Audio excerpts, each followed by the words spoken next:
listening to Your Ultimate Life with Kellan Fluckiger, only on LA Talk Radio.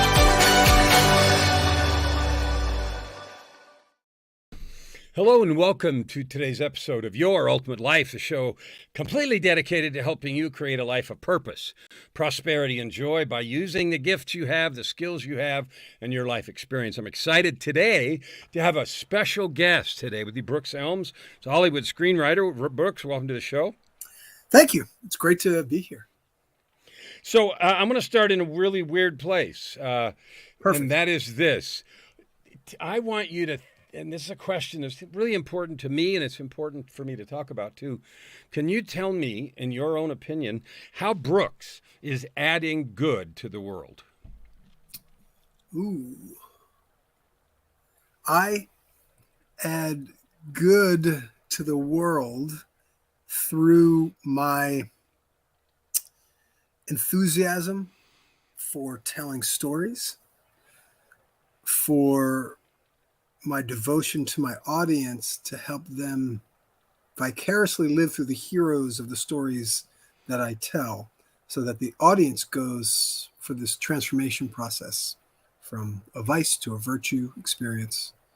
And then I'm also, in addition to being a screenwriter myself, I help other writers connect with their audiences.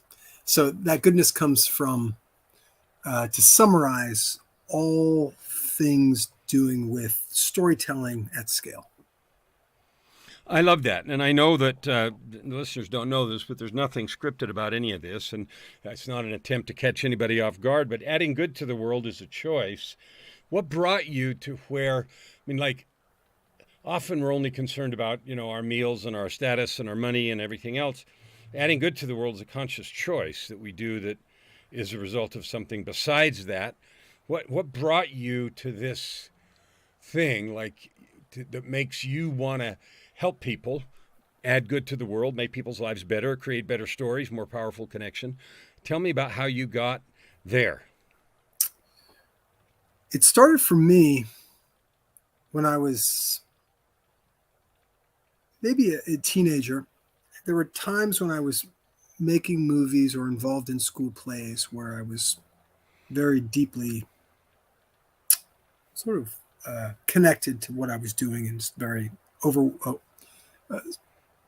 enthralled and excited and sort of tuned in. And I made a lot of movies with my friends in high school. They were often very silly comedies, but we had so much fun making them.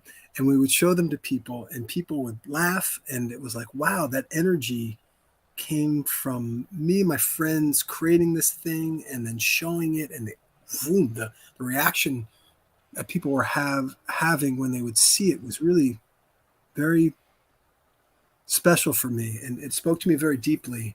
I wasn't that aware and able to speak to the depths of it at that point, but I knew it felt really good back then. So I got to a point where I was like, well, what am I going to do with my life? And I was like, oh, well, nothing really feels as good as that, as making movies and sharing with people. So I went to study at NYU Film School, and I learned a lot of things there. Two of the most significant, perhaps, was film literacy, because everybody at NYU Film School are film geeks, and they could reel off the filmography of this director and that director. And I had made a lot of movies, but not watched that many.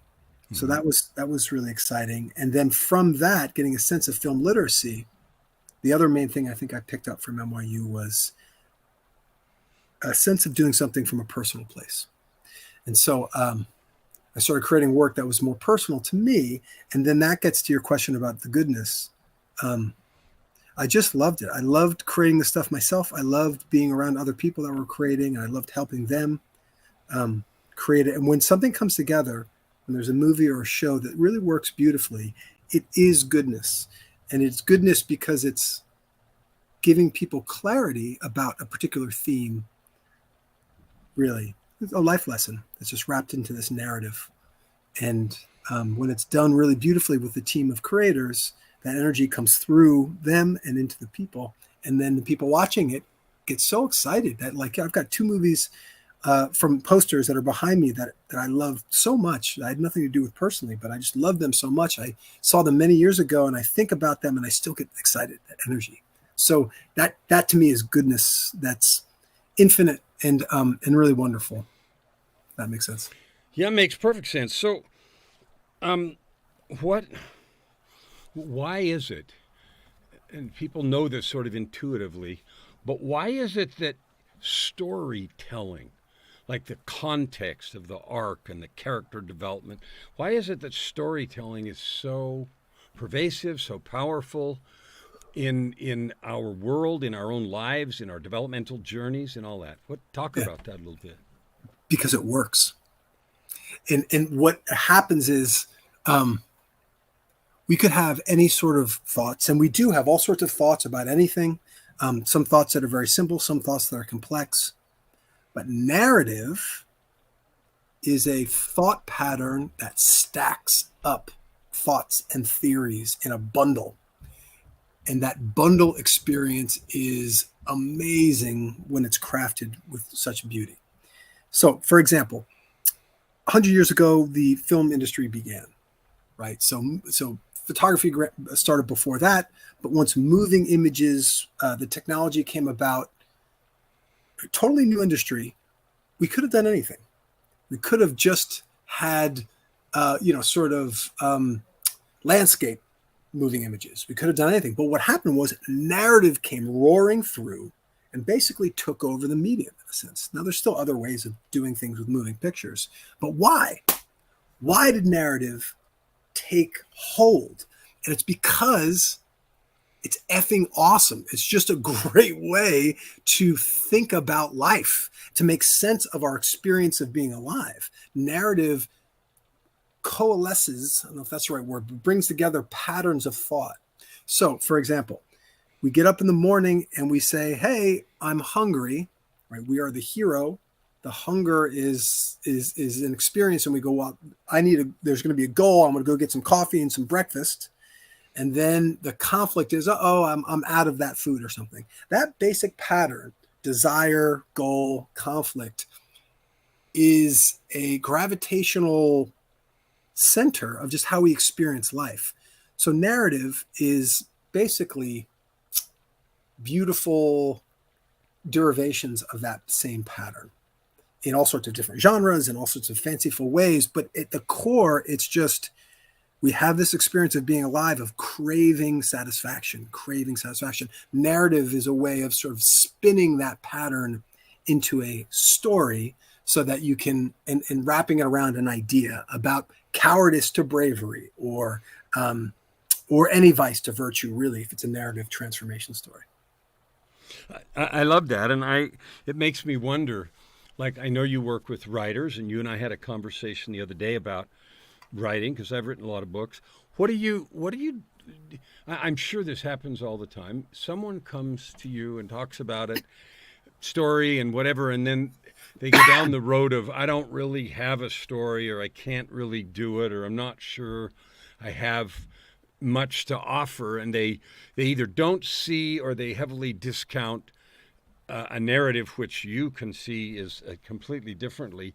I have two questions in that. One, what makes us so concerned often that whatever it is we have to share that could be a narrative isn't worth much? And then two, what do you do to help someone begin to understand what they could do, what's available? So the first question, I think, is a variation of a very basic psychological theory that all human beings create. I'm not enough. And I think everybody probably. And the reason I think we come up with that sort of core base is that because we start out like we're kind of not enough in a sense. Spiritually, of course, we're all enough always, and we're born that way, and it's fine. But in effect, when we start to make sense of the world at 3, 4, 5, whatever, we start realizing, these other people are a lot bigger than me, and they can do more things, and they know more things, whatever. In comparison, I am not enough. I am not like them, in a sense. So I think there's a base just very good theory that, yeah, when we're younger and when we're developing, we are in a different place than other people around us that are older and bigger and stronger and whatever. The problem is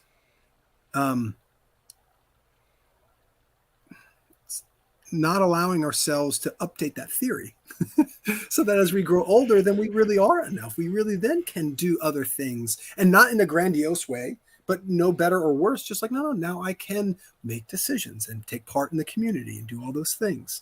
And so I think a lot of core psychological imbalances come from just the lack of us not really updating that theory in a way that's just straightforward and saying, oh, yeah, before I didn't have that power, and now I do. Instead, we put too much on it or too little or blah, blah, or whatever. So that's one piece of it. I think there's a psychological piece of just growing up that gets blocked for all sorts of different reasons. The second part of the question was, if somebody comes to me and they've got some talent and an inkling that they've got an idea or a story or whatever, well, we all, in my belief, have a fascinating perspective on life because we're born from a different vantage. Every human being's born from a different vantage point. I mean, there's something like, I don't know, 20 billion people that have walked the planet so far, and there will be who knows walking after us, but nobody's had our exact experience. And one way to sort of concretize that when I do work with screenwriters is we talk about, like in this day and age, this is 2023, you have access to maybe 100,000 hours of movies or TV shows at this point, through all the things, and some stuff you'd have to dig for a little bit more. But in terms of the scope of your life, if you're, let's say, 30 or 40 or whatever years old, you could have watched 100,000 hours, let's say, plus or minus. The actual stuff you did watch is, let's say, 5,000 hours or 10,000 hours, whatever. And then of the, let's say, 7,000 hours of content that you've watched, you choose your favorite 10 films and your favorite 10 TV shows. That is so particular to you or me or anybody. And once I hear that from a writer, what their favorites are when they could have seen nothing or everything or whatever, and these are the ones that spoke to them, I start to get a sense of, as a storyteller, who they are and how they are different than any other human being ever. And so from that place, if they're coming to me and they've got this fire and this calling to tell stories at scale, I walk them through that process and get a sense of where they're coming from, what sets them on fire as a consumer of movies and TV shows. And then what's going on in their personal life, something that's gnawing at them, a psychological imbalance or a frustration or something big that they overcame in their life or whatever. And then I find the nexus between those two, their favorite films and shows, their insights and life lessons about what they've faced and overcome in their life. And there it's an overlapping nexus in those two explorations. And that, in that nexus, is a singular movie that nobody else can write in that same way than this person. And then I show them, because I'm a professional writer, how to craft it step by step. So what happens is the people that go through my program is this really beautiful thing where people will read their script and go, "Oh my God, that's so you!" Like nobody else can do it. And look, and if they're interested in something very obscure and artsy, they can do that. But most of the people that come to my program want to do something with bigger audiences. So if it's a big horror movie or a comedy or whatever, it's still singular in a way to this one particular writer because of this process that we use to really get a sense of how we're different and similar than other people. You know, someone that has developed a spectacular skill and refined it like you have, always goes through ups and downs. You know, Pressfield calls it the resistance or whatever it is. As you went to film school and decided you were going to be a writer, for example, instead of 27 other things you could have done, or with that, what made you move into the writing piece as your, maybe it isn't your favorite, but I think it's your most productive favorite, the thing that really captures your imagination? Why that? Well, I started making movies with my friends. So it was like the first one that really felt like a real movie was my friends were already had the idea. They wanted to make this karate movie, where we dressed up in these goofy costumes, and they're like, "Hey, do you want to be part of this?" I was like, "Oh my god, yeah, that sounds amazing." We were 15, and we just made it, and it was a lot of fun. So I didn't identify as a writer.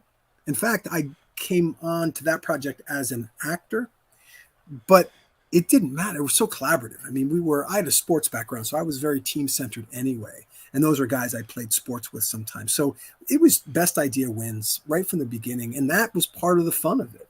And as it caught me and I got more and more involved and then when I went to NYU, which NYU Film School in the undergrad department that I went to really grooms people to be, writer directors. So I really identified as a writer director very early on, like NYU pretentious, serious writer director really was that identity.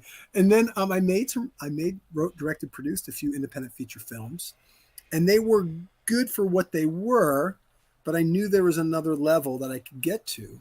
So to iterate and keep finding from having a good response with some of these films that I wrote, directed, and produced to really getting it to that next level, I started focusing just on screenwriting and then was able to iterate faster. And then that's ultimately when I realized, oh, here's how I can do something that I really care about and that is expressed in a way that has a bigger audience. And that was because the stuff I did at a film school was very personal, autobiographical type filmmaking. And at a certain point, when I really wanted a broader audience, I realized if I took some of that and then leaned into some genre expectations, I could do both. And once I did that, then I got the attention from Hollywood.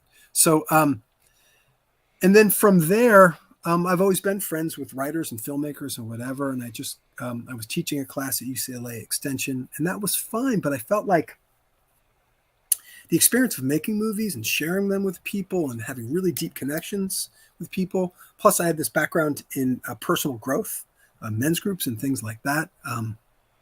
I said, there's a really much more impactful way that I can help people than just being a teacher of the craft at a school. And UCLA is a great place. I was in their extension department and would teach this class, and it was fun. I knew there was more for me. I realized, if I become like a life coach for screenwriters, in addition to the screenwriting I'm doing myself, that like angels sang, I was like, that's a great idea. And then I just was able to, that goodness that we were talking about before, it's just goodness all day long. It's because I love it so much. It taps into every facet of what I've been fascinated with for decades. Helping people get the best out of what they want in their life, articulating that in a way that's concretized in a story, and that story going out into the world and spreading the goodness that way. So it's a nexus of all my deepest passions in a type of business model that's perfect for me, and it's fluid. So I can write my own stuff as much as I want. I can help other writers as much as I want.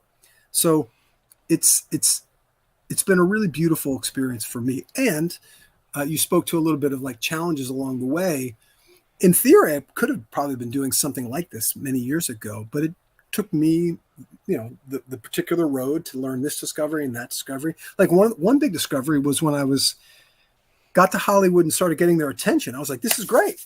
All right, I'm just going to get the wheelbarrow and all the money's going to come in. I'm just going to start making movies and blah, blah, blah. But that's not how Hollywood works. It's it will get hot while and then cool for a while and then hot for a while and then cool for a while. There's things we can do in the hot streaks. There's things we can do to, minimize the cold streaks. But if we don't plan for them and in a way that's just straightforward and really build shelters against those upcoming storms, it can be really difficult. So, I was going to ask you in that process. So there's two things that came up for me then. One is you just brought in the idea of life coaching. We were talking about screenwriting and doing all that, and someone could make a living or do whatever they want screenwriting, and then you decided at some point that to have the angels sing, you had to have a piece of being helpful to others, like that service thing. And when we talked before, I said I believe that we're built to love and serve each other. I mean, that's just how we feel best and do best in the world, everybody. So when did you get on the there's two questions. One is, when did you describe your entry and fabulous growth and so forth in the personal development things. There's professional development where you develop a set of skills you're going to sell in the marketplace, whatever they are. And then there's personal development, which is the sort of exploring who we are and why we're here and that sort of stuff. And I want you to talk about how you got there. And the other piece that's kind of related is, was there ever a time or times when you thought, this isn't going to work, I can't do this, the sort of valleys? So what got you into personal development? Talk about that journey. And then have there been a time or two or 5 or 10 or whatever when it's like, crap? Great. 2 great questions. First, personal growth for me really started when I was in, I guess, 3rd grade. My family, Wow. my family split up.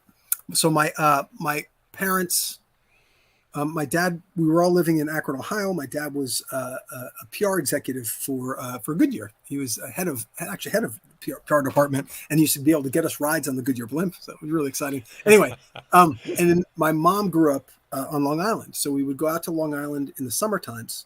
And then they were having difficulties in their marriage, so they split. And then instead of just going for the summertime in Long Island, we ended up staying there year round. So, and even before that, my dad traveled a lot and wasn't quite around. I wasn't able to connect with him in the way that I wanted. So I had this abandonment thing, and I created this whole abandonment story and this less than and victim thing. And then, so that was sort of fueling some of my thoughts and feelings. And I didn't know how to deal with it then, so I mostly just stuffed it and put on a happy face. And so it was, I was a very good boy. And then my dad died when I was 17. So another, the nerve of this guy to do this to me. Right, and then die on top of it, right? So a whole other level of abandonment. And I was, in my high school, there was 500 students, and I knew, I think maybe 1, maybe 2 other people who had lost a parent at that age. It was very unusual. And I didn't know how to deal with it. My mom did the best she could to support me. And, I was hurting really badly. And so, so that also fueled some of that personal filmmaking that I did in college at NYU. And I had a therapist right out of, actually during NYU, who was effing amazing. He was this Reichian therapist who was kind of like this outlaw therapist. I don't think he was actually technically licensed, but he was effing phenomenal. My girlfriend at the time, she had a classmate at NYU, and her dad was this guy. And so my girlfriend started seeing him, was like, "Oh my God, this guy's amazing. You got to see this guy." I said, "Great, if you can help," because we were having some struggles. So I went to see him, and I'd never been paid attention to like this guy. He just held space, and I just was able to feel my full self, my full power and authenticity by the way this guy would pay attention to me. He was amazing. And so that experience really kicked off. And I was studying some psychology at NYU. I started, some traditional psychology and then personal growth from there. I took a couple of years off from the business in my late 20s. And I went deep diving into personal growth at that point in terms of all sorts of different modalities. When I first came to California in like 2002, I trained I got certified as a massage therapist, which was awesome. So I just was into all sorts of different modalities of personal growth and exploration. Plus, I was a lifelong athlete, so I was fascinated with nuances of performance under pressure, and measuring that. So I had, that was kind of my mind anyway. So I was like, taking some of like, how do I get better at sport X? Some of that mindset stuff applied to my existence itself. So I was always curious. And then in my 20s, because I was such a good boy growing up to deal with the, feelings of life. And in my case, it was abandonment. The bad boy side kind of came roaring out in my 20s. And then by my early 30s, I found this men's group called the Mankind Project. And on that initiation weekend, when I was 33, I finally grieved the loss of my father, like fully effing grieved it from my soul. He died when I was 17. I grieved him when I was 33. So it was a long time. But in that process, I was able to really make sense really just take much more ownership of my life. So not blaming other people, not being a victim, not being whatever, saying, no, I'm creating my own existence. And it wasn't like everything was perfect there, but it was the other main thing I'll say about about personal growth is part of the problem. And I pushed a lot of people away in my 20s during that bad boy period. And it was partly because I just I didn't know how to do it any different. And I would, talk to my mom or my sister, and I just would get overwhelmed. I couldn't deal with them. So I just kind of like, out, and then finally, once I was able to get enough space and then realize, oh, okay, yeah, if I want support, I got to go to like support people, like support friends, men's group people or whatever, but like, my mom is good for some things, my sister's good for some things, but they're not, and then once I kind of got enough space, I kind of came back and I was like, oh, you know what? I really love my sister for exactly what she's good at. And I don't need her to do things she's not good at. And the same thing for my mom. And my relationship with both of them was beautiful after that point. But I had to come to a point where I had to really grow up and get a sense of who they are, who I want to be in relationship with them, and who I don't want to be. And so it was kind of stormy, but it was the only way I could do it. So on the personal side, to summarize, abandonment stuff as a kid, dealing with that by being a good boy early on in my life, in my 20s, being a bad boy, but wholeheartedly embracing the personal growth journey, really from my 20s onward, and still now, to make sense of it. And then all of that informed the screenplays that I was writing. I could write characters with much more depth and nuance and lack of judgment, because in personal growth, the more sort of straight we can see things, not romanticizing and not downplaying it, but just it is what it is, enabled me to write characters that would crackle with authenticity. And so my screenplays got better, and I also my life got more peaceful in general and settled in general. The drama was more on the page and not so much in my life in general, of course. And then once I had some of those insights, it was like fun to turn around and go, oh, you know what? I can help other people, because there's just, there's a lot. You can even hear it in the way people speak. And if you're interested in dialogue or interested in personal growth, and certainly you know this, just the way we speak is kind of a window to the way our mind works. And so when I work with writers, I can hear so much in the way they're describing, is Hollywood a bunch of a-holes that don't like their type, or is Hollywood whatever? It's like the way they frame Hollywood, there's all sorts of opportunities for me to say, hey, I'm hearing you frame it like this. Maybe that's true. But if you actually frame it like that, that might be actually a little more reasonable. And I can do that in a million different ways, in a million different subjects, through craft, career, and a mindset. And those things allow you to become more of the mass scale storyteller that you want to be, because it's always us stopping ourselves. And the way we stop ourselves is these ideas of grandiosity or selling ourselves short or selling ourselves too high anyway. And so what I do is I just help people see things with more like inspired authenticity and actuality.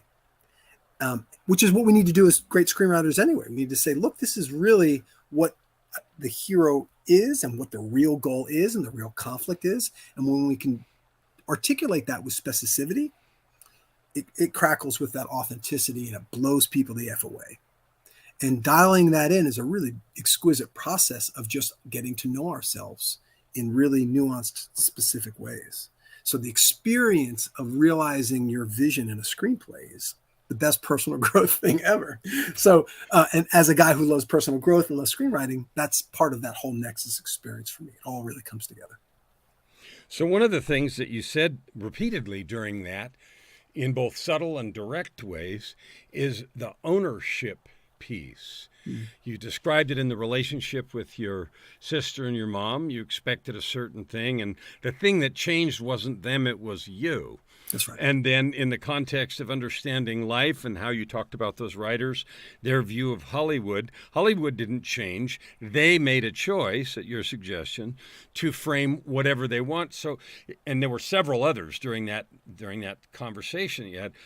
It seems like over and over again, and I agree with this, by the way, the foundational piece that, number one, allows you to live at peace with yourself, and number two, create something that matters. And in your case, it's a story that is, or many stories that crackle with authenticity, as you talked about, is your ability to and willingness to see things as they are and to take ownership of how you create your life. I want you to talk a little bit more about that creating life piece, because to me, that's everything. Who you decide to be every minute of every day, in fact, every moment, that's all there is. And all the rest is decoration. So I want you to tell me a little bit more about creating yourself, creating life. Great. Let me do it in two different ways. One from the sort of the screenwriting perspective, and then we'll talk about kind of the personal growth perspective. From the screenwriting perspective, there's a wonderful story about one of my favorite films, Raging Bull. Martin Scorsese directed it. Robert De Niro acted in it as this fighter. Jake LaMotta was the real life fighter, and came out in 1980. And when Scorsese and De Niro, I heard this story. I certainly wasn't there. In 1980, I was, I don't know, 12 or something. Anyway, I was 9. But I hear that they went to the studio and they talked to a studio exec, and they were like, hey, we want to make this movie about this character. This was a rough character. This is a character who was not, Jake LaMotta was not the best father, not the best brother, not the best husband, but an amazing fighter. In fact, what makes the story amazing is, as great as he was as this fighter with power and tenacity and endurance, in some ways made him like a terrible at relationships, right? And that's what attracted, I think, Marty and De Niro to this material. The studio exec was like, "What? Why do you guys want to make a movie about this guy? He's like a cockroach."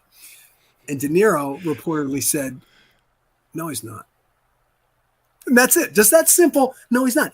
De Niro, as the artist that he is, was seeing him straight. He's a human effing being. And that commitment to somebody, in fact, somebody who's in many ways extremely flawed. And when we can embrace the flaws in the way they did with that movie, you get something that's an absolute astonishing masterpiece.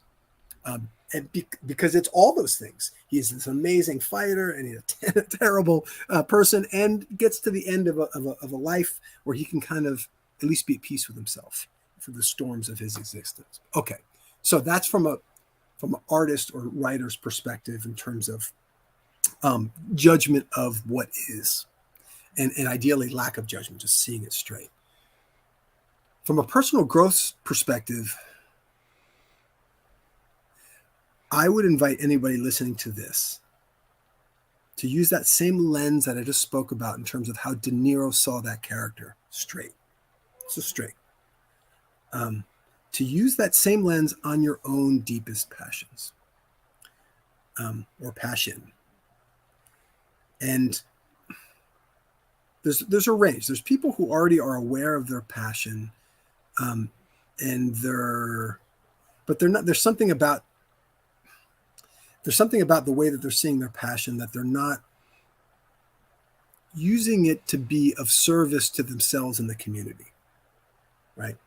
Mm-hmm. And there's a reason for this, in my view, that our educational system hasn't evolved to the point where we're really supporting students in lifestyle design and perception design. That's really what humans need at this point, right? We're still teaching reading, writing, and math, which is, really 100 years, if not older, way of, better than life on the farm, better than life in a factory. But as Bob Dylan said, 20 years of schooling, and then they put you on the day shift.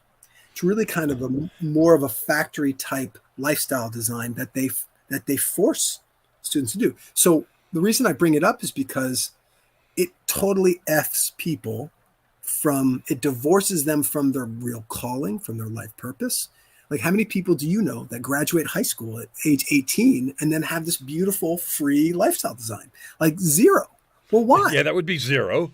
Yeah. Because nobody ever brought it in. The only thing they've ever been exposed to is grades, judgment, categorization, put downs, and getting in trouble, trying not to be in trouble. That's exactly right. So they've had no practice in what's really important, which is how do I make sense of the world for me subjectively? What's my deepest gifts, and where in the community are people needing these gifts?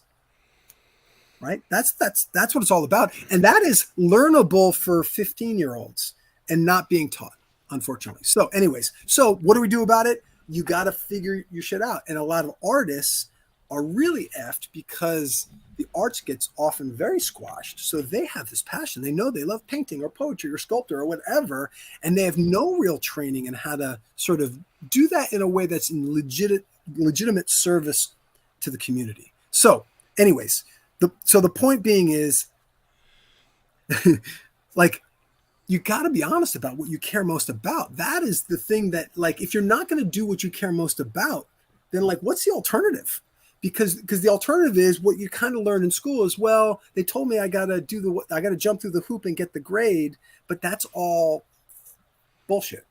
I don't know if I can curse here. Sorry. But like, it's BS, because what we really need to do is whatever we're here, whatever our calling is, and then whatever the community wants. And that's that nexus again that I told you about. And so since we're not being really experienced and trained and taught that in school, we have to figure it out on our own. And some people never figure it out. In fact, most people. I did a Twitter poll months ago, and I said, how many people are living like their dream life? Really happy. And it was probably 10%. Really, that high? I'm surprised that it's that high. Well, that's what they said in the poll. Okay. But it's interesting because, like, in theory, anybody can do it, but in practice, because we've been trained to have a lifestyle design set for us for those first, almost 20 years if you go to college too. So anyways, so the point is, what do we do about it? Wherever you are on your road is perfect. You just say, okay, here I am, whether I'm 65 or 16 or anything in between. I'm right here, right now. Here's what I care most about. If I'm at some 9-to-5 job that I don't like, how do I make it a little more tolerable, a little better?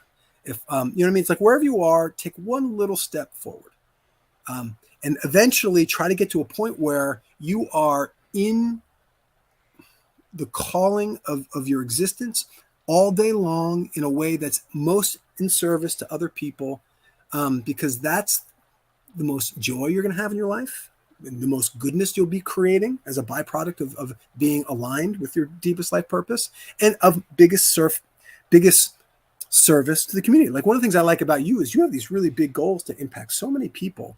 And I think that's really beautiful. And I think that the reason that's so unusually awesome is because people aren't thinking about that part of it, how satisfying it is to serve so many people. It really is. It's more satisfying to do what we love to, like, if you have the choice of doing exactly what you love to do and you're on a mountain by yourself, that's fine. But I promise you, if you're doing what you love to do and you're doing it in the community and you're passing that energy on, it's infinitely even more satisfying. So it's not one or the other. You really can do both. And you certainly don't want to be in the community but miserable, right? You want to find that win-win existence. Well, that's where we start.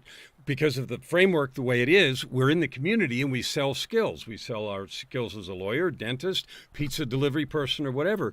And it's got nothing to do with what we love and the gifts that we have. It's just a set of skills that we learned, because that's what was drummed into us. And we sell those skills in the community to make money and to pay.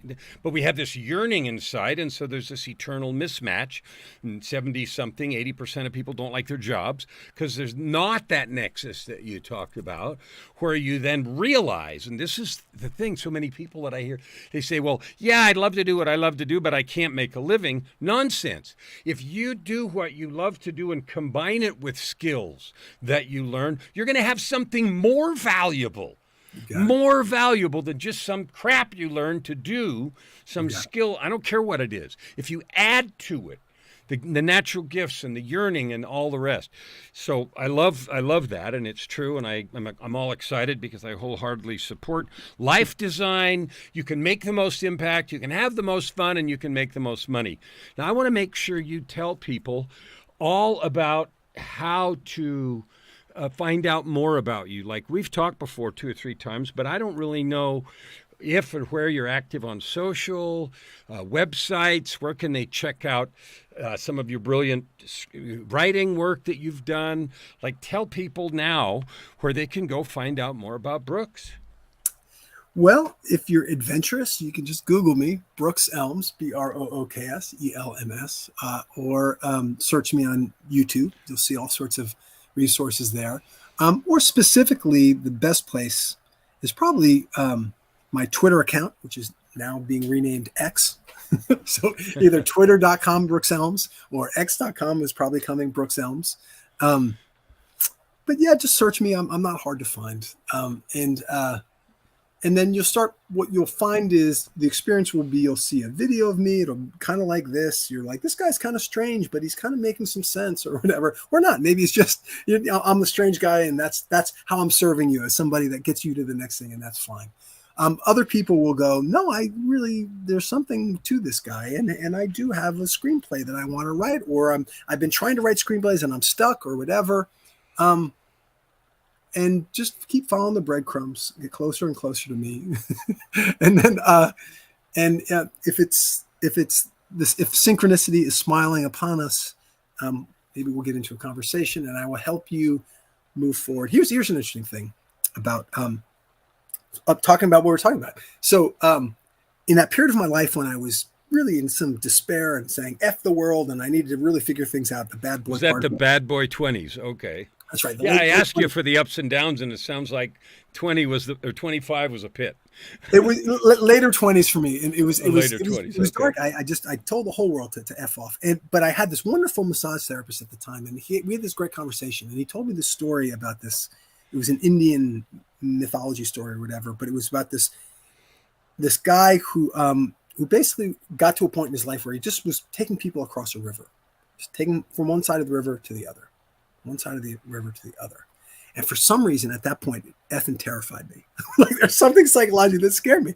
But what I realize now in my life, and yeah, I'm in this sort of, exciting business and blah, blah, blah, but really at the core of what I do, whether I'm telling a story to lots of people myself or helping other people tell their stories, it really feels like I'm just finding somebody, helping them get into the canoe, taking them across a river, or however they want to cross. Some people swim across the vine, some people swim across the river.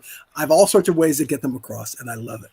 So whether it's the audience or somebody else crossing a river to find their audience. So anyways, so that's that. Just search me, Brooks Elms. I'll pop up. Follow away. You can get. I have a website, but Twitter or X is really a good place to kind of see more of my content. And then if you feel like I could help you across a river, reach out to me. We'll have a conversation. And who knows? Maybe I can help you. So I want you to think about, like you're a coach. I'm a coach. Our business, I think of coaching as being in the people encouragement business, all the way I have all kinds of funny names, the obstacle obliteration business, blind spot protection service, a bunch of those kind of funny names, right? I like them. Yeah, I have a dozen or 13 of them that I keep adding to when I think of a new one. But anyway, you have spent a lot of time and effort. And I was in a conversation earlier today with a doctor who's my doctor because my lungs and that stuff that happened to me 5 years ago when I died and all that stuff. So I see a doctor regularly about lung stuff. And he was talking about personal development. He said, but that personal development stuff is hard. And and he knows I'm a coach. And I was talking about one of my other clients who's also a doctor. He turned and I turned and looked at him. I said, no, it's not. And he said, well, let me restate that. I mean, it requires dedication. And I said, yeah, okay, I'll buy that. And he was a little bit, upside the head because I said, no, it's not. But anyway, so we had some conversation. That's like that Robert De Niro face. He's a cockroach. No, he's not. Yeah, I flat out, I said, no, it's not. And so, but it got into some further conversation. But anyway, because you've spent this time, I'm going to slow down here for a minute and urge the audience to listen to the answers to this question. Because someone who's spent the kind of time that Brooks has in learning to reframe the pain of his teen years and his father dying and the divorce or the separation and divorce and the work that it takes to understand, not stuff, but understand and reframe and then go beyond, turn it to your advantage in understanding and grow. Someone that's taken the time to do that has something to say. So I want to ask you, your ultimate life. This is the text, but I want you to frame that any way you want and share whatever it is about this process of self-worth, self-growth, storytelling internally and externally that we, your audience, right this minute need to hear. Great. So the takeaway I invite for people that are hearing this is my particular flavor of adversity was an abandonment experience. So as a kid, subconsciously, I was reeling and feeling like, I wish I had a dad to do this. And I played sports, but I loved my coaches, but they weren't really great coaches. So I studied the great coaches. So I wish I had this sort of coach. I wish I had this sort of dad. I wish I had this sort of mentor. And because I was a guy that was thinking about that in so many different ways, when I finally sorted out and owned my own challenges and stabilized my own life, I realized, oh, all that thinking I did about wanting things to be different, in a way was training myself to be the dad that I always wanted to be, the mentor to other people that I always wanted to be, the storyteller to the audience that I always wanted to be. And that only came from me embracing what my particular flavor of adversity is. You have your own, everybody listening to this thing has their own. And I promise you, whether you're in a place where you're not very aware of it or you are super aware of it, either way, it is your gift. That is the thing that makes you so interesting, because nobody has thought about adversity in your certain flavor, in your certain way, like you have. That makes you world class about insights around your particular type of adversity. So you get to do whatever you want with it, whether it's being a doctor or this or that or that. If you're a storyteller, then you get to tell stories that are inspired life lessons from how you dealt with your adversity. And when you do that, and you do well, Hollywood pays you a lot of money and a lot of good things happen. But the money's all secondary. You do it just for the sheer enjoyment of realizing your vision, saying, I think this is how life is. And then you articulate it in a way with such clarity. And then other people go, holy crap, that's how life is. Thank you for telling my story.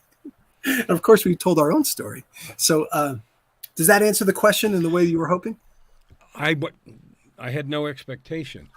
What I heard, Brooks, is, and I want to repeat it because I love it so much, the struggles that we have had, way more than the victories, the struggles, the insults, the pain, the bad breaks, name it whatever you want.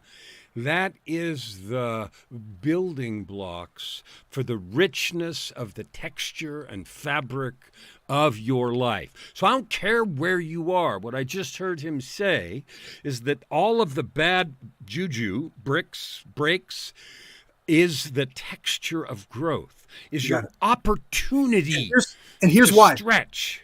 And here's why. Because I'm not the last person that's going to face abandonment. And when I can sort out my thought and be really clear about how I handled abandonment in a way that made things worse and how I learned to make it better, and I can put that in a screenplay or teach other people based on whatever their adversity is, that's when I have, in storytelling terms, talk about the elixir, that I found the elixir and I share the elixir with other people. So that's my insight. My insight is about that particular type of adversity. You have your own. And when you go out and share that in the world, then the next person, the next Kellan, who's suffering right now, who can't get that insight unless you tell your story, you do your thing, you're letting that person down unless you embrace that adversity and those insights and life lessons around it, and then put it into your own product or service into the effing marketplace so that they can find it and so you can help those people. They need you, Kellan, and they need me and everybody listening to this. There's people out there that need you and your gifts, and you got to craft your gifts into your thing in whatever your dream craft skills are. So I love that. Brooks, I want to thank you today for taking time to be part of this show and for sharing that and this summary about taking your difficulties and figuring out how to make them valuable. Get rid of the stories about they're not important and all the rest of the nonsense we have. Understand that they're precious. They're the diamonds of your life, and you have them to shine. So polish them and give them away. Thank you for being part of the show today, Brooks. Thank you for having me. What an invitation. What a man you are, with the energy that you bring and the clarity that you bring to your life and your commitment to sharing your gifts with people. Real honor for me to be here, brother. Well, thank you, people in the audience that have listened to this. I want you to take the opportunity to go through this slowly, take it apart, understand that gold is in your hands. Love, life, opportunity. It's there for you to mine, it's there for you to enjoy, and it multiplies when you share it. And if you do, you will be surprised, you will be rewarded, and you'll be able to create your ultimate life.